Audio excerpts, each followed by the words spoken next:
What player will most definitely hit another level this year, Peter?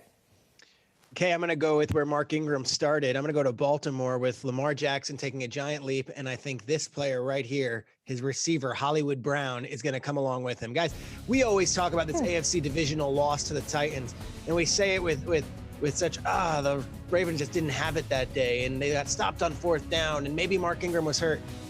Marquise Brown was awesome in this game. The rookie had 7 catches for 126 receiving yards. Several of them were the toe drag swag variety, trademark Nate Burleson. And down the stretch, Lamar was basically zeroing in on one guy and one guy only, and Hollywood delivered. He was hurt at times last year, but he was a superstar last year when they got him the rock.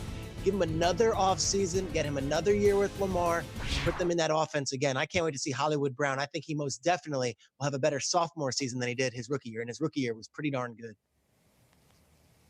I'm looking forward to Hollywood too, Peter, but I'm going to go with the guy that he lost to in the playoffs.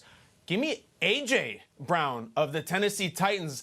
I don't think he's talked about enough, and I think it's perfect that A.J. Brown first got on our radars by being the other guy in the DK Metcalf muscle photo. I also like that he's not even the only Brown in his rookie class, and the other one is named Hollywood. Like, all the attention is off of him. And then the second half of the season started last year, and as we said all the time, A.J. Brown looked like Terrell Owens after the catch. A runaway freight train on the way to 1,000 yards. Peter, impromptu trivia. Prior to last season, who was the last Titans wide receiver to have 1,000 yards on the season? Derek Mason?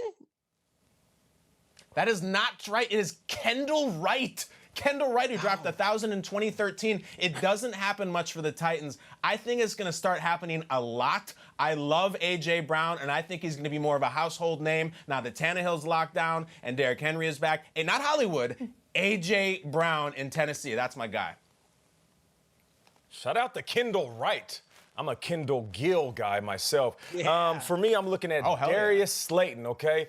Darius Slayton, wide receiver for the Giants. He's one of those guys that just went under the radar, and he was balling out last season.